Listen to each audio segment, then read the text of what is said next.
വീട്ടിൽ വോട്ട് എന്ന തെരഞ്ഞെടുപ്പ് കമ്മീഷന്റെ നടപടി അട്ടിമറിക്കപ്പെടരുതെന്ന് പ്രതിപക്ഷ നേതാവ്. ഇതുമായി ബന്ധപ്പെട്ട പരാതികളും ആശങ്കകളും പരിഹരിക്കണമെന്നാവശ്യപ്പെട്ട് വി.ഡി. സതീശൻ മുഖ്യ തെരഞ്ഞെടുപ്പ് ഓഫീസർക്ക് കത്ത് നൽകി.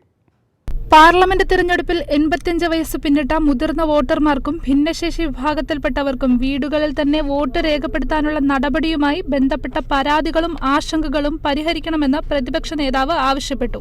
വീട്ടിൽ വോട്ട് ചെയ്യുന്നവരുടെ പ്രായം സ്ഥിരീകരിക്കുന്നതിന് തിരഞ്ഞെടുപ്പ് തിരിച്ചറിയൽ കാർഡ് ആധികാരിക രേഖയാക്കുന്നതിന് പകരം ആധാർ ഉൾപ്പെടെയുള്ള മറ്റ് തിരിച്ചറിയൽ രേഖകൾ നിർബന്ധമാക്കണമെന്ന് പ്രതിപക്ഷ നേതാവ് ആവശ്യപ്പെട്ടു. 2021 നിയമസഭാ തിരഞ്ഞെടുപ്പിൽ വീട്ടിലിരുന്ന് വോട്ട് ചെയ്യുന്ന രീതി വ്യാപകമായി ദുരുപയോഗം ചെയ്യപ്പെട്ടു. വോട്ടിംഗ് സമയക്രമം UDF സ്ഥാനാർത്ഥികളുടെ ഏജന്റുമാരെ അറിയിക്കാത്ത സംഭവങ്ങളുമുണ്ടായി. സീൽഡ് കവറുകൾ ഉപയോഗിച്ചില്ലെന്ന ആരോപണവും ഉയർന്നിരുന്നു. വോട്ടിംഗ് പ്രക്രിയ സുതാര്യവും സത്യസന്ധവുമാക്കുന്നതിന് വേണ്ടി വോട്ടിംഗ് സമയക്രമം സ്ഥാനാർത്ഥികളുടെ തിരഞ്ഞെടുപ്പ് ഏജന്റുമാരെ മുൻകൂട്ടി അറിയിക്കാനും രാഷ്ട്രീയ പാർട്ടികളുടെ ബൂത്ത് ലെവൽ ഏജന്റുമാരുടെ സാന്നിധ്യത്തിലാണ് വോട്ടെടുപ്പ് നടക്കുന്നതെന്ന് ഉറപ്പാക്കാനും നടപടി സ്വീകരിക്കണം.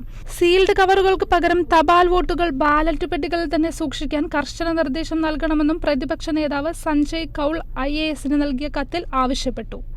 ജയ് ഹിന്ദ് ന്യൂസ്, തിരുവനന്തപുരം.